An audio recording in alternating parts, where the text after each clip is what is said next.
अस्सलाम वालेकुम, welcome back. क्या हाल है जी आप सबका? अल्हम्दुलिल्लाह हम बिल्कुल ठीक हैं। आज की वीडियो बड़ी इंटरेस्टिंग वीडियो है, तो फुल वॉच कीजिएगा आज का मेरा व्लॉग।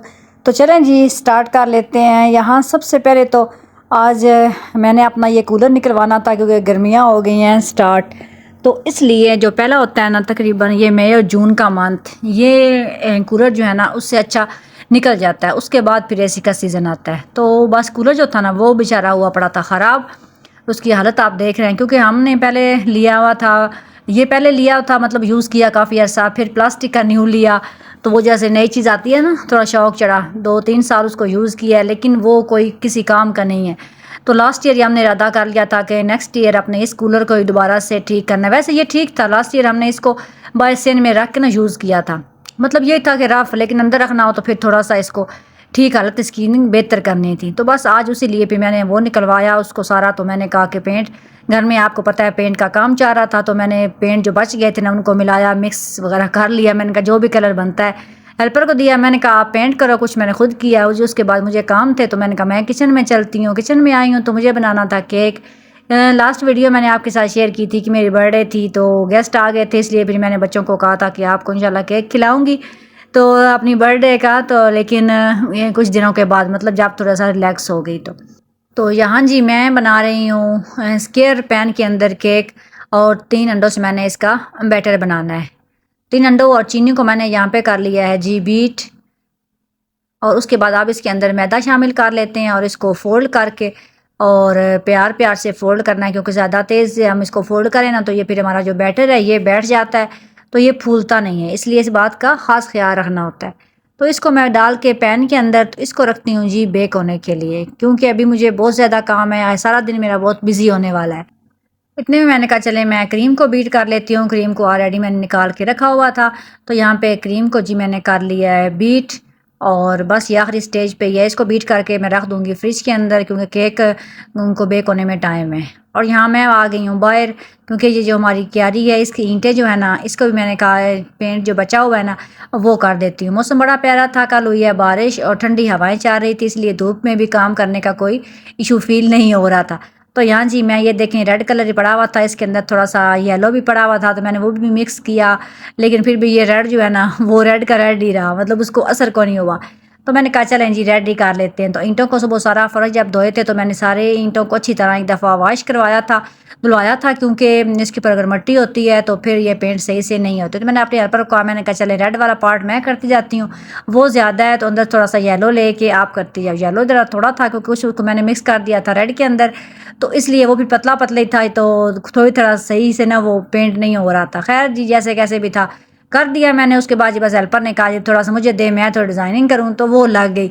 उसके बाद जी मैं किचन में दोबारा आ गई और यहाँ पे जी मैं केक भी मेरा बेक हो गया था, तो इसको मैंने निकाल लिया और इसको मैंने जी कर दिया क्रम कोट। क्रम कोट करने के बाद इसको मैं रख दूँगी फ्रिज के अंदर।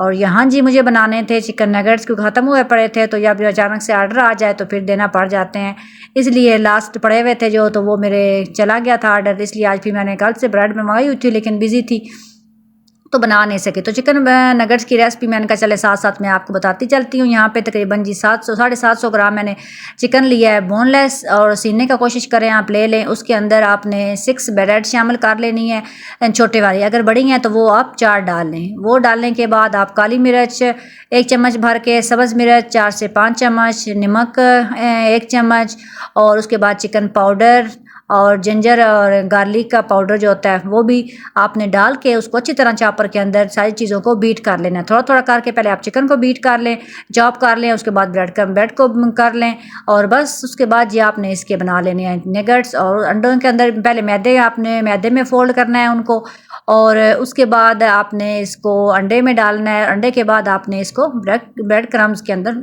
इसको कोट करना है।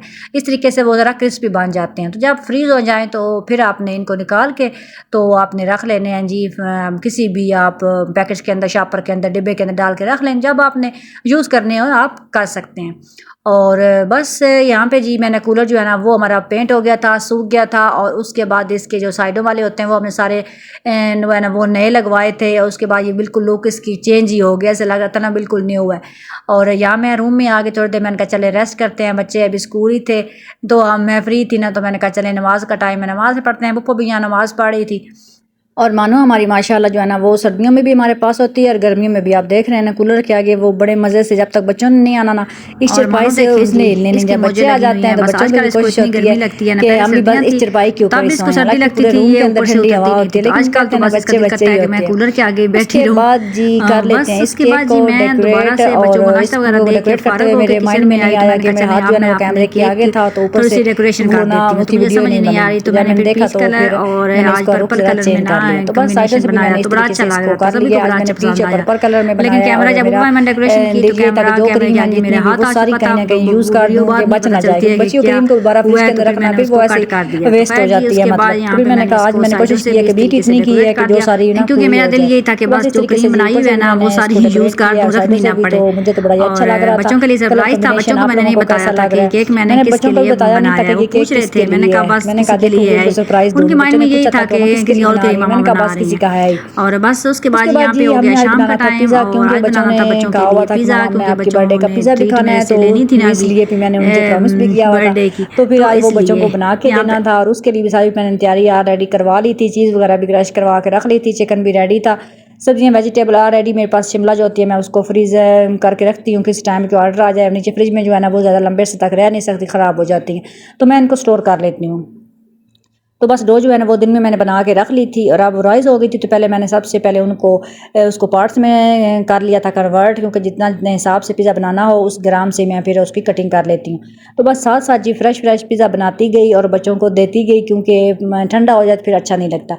और दरमियान में मुझे जी जब बनाने से पहले ही मतलब मुझे एक ऑर्डर आ गया था कि एक पिज़्ज़ा मीडियम साइज़ का हमें चाहिए, मिल सकता है? मैंने भी कहा क्यों नहीं, चले मैंने कहा आज बना ही रही हूँ तो उसके अंदर से उनको भी दे दूँगी, क्योंकि मतलब मैंने 1 kg मैदा जो है ना उसका बनाया हुआ था, तो मुझे पता था कि ये ज़्यादा ही है, क्योंकि जब भी बनाती हूँ तो 1 kg के हिसाब से बनाती हूँ बच्चों के लिए, क्योंकि बच्चों जो है ना बच्चे वो उनका दिल होता है कि हम सेकंड डे भी अगर बच जाए तो खा लें, तो फिर इसलिए फिर मैंने कहा चले उनको दे देती हैं। तो वो मीडियम साइज़ का पिज़्ज़ा मेरा वहाँ चला गया था, मैंने कहा चले साथ साथ कारोबार भी हो गया। बच्चों को देने के बाद ये अपनी बारी आई तो अपना बस पिज़्ज़ा लेके मैंने कहा चले जी अब मैं तो अकेले नहीं खा सकती, तो हस्बैंड ने भी खाना था तो मैंने भी, तो फिर मैं लेके अपना बाहर आ गई। बाकी सारे बच्चे जो है ना वो खा चुके थे, तो जो हमने यहाँ पे खाया पिज़्ज़ा और किया उसको एंजॉय, अल्हम्दुलिल्लाह बड़ा अच्छा था। और आज का दिन मेरा अच्छा बड़ा बेहतरीन गुजर गया बच्चों के साथ रौनक में और घर के कामों में। उसके बाद जी बात आ जाती है मेन जो इस केक की। तो इस केक के साथ ऐसा हुआ कि अचानक से हमारा प्रोग्राम बन गया, हमारी फैमिली में एक उम्रा करके आए हैं, उनके घर हमने जाना था। तो मेरे हस्बैंड कहते हैं कल मैंने होना नहीं, आज चलते हैं। तो मैंने कहा चलें, फिर ये है कि जो केक बना हुआ है वो उनको दे देते हैं। मेरे माइंड में कि मैं इसके ऊपर ना बर्थडे के टॉपर लगा के तो बस कट कर लूँगी। तो फिर उम्रे का उधर जाना था, तो फिर वो उम्रा करके आए थे, तो फिर मैंने इसके ऊपर टॉपर लगा के ये केक उनको दे दिया। वैसे भी आज मेरी बेटी जो है ना वो भी घर पे नहीं थी, मेरा बेटा जो है ना वो दोनों रात को चले गए थे चाचू के घर, तो इसलिए भी मैंने कहा चले बड़े दोनों बच्चे ना हो तो फिर हमने क्या केक खाना। तो मैंने कहा फिर आपको फिर इंशाल्लाह बना के दूंगी, आपके साथ प्रॉमिस है, तो नेक्स्ट डे आपको बना दूंगी। तो अब बच्चों को जी फिर नेक्स्ट डे बना के दूंगी, तो फिर आप लोगों के साथ शेयर करूंगी कि अपने बर्थडे का मैंने केक कैसा बनाया। तो बस यही था मेरा आज का व्लॉग। जल्दी से लाइक कर दें, और अगर चैनल को सब्सक्राइब नहीं किया अभी तक तो जल्दी से सब्सक्राइब भी कर दें। मिलेंगे नेक्स्ट वीडियो में, तब तक के लिए अपना बहुत सारा ख्याल रखें और मुझे भी दुआओं में याद रखें। अल्लाह ताला आप सबका हामी और नासिर हो। अल्लाह हाफिज़।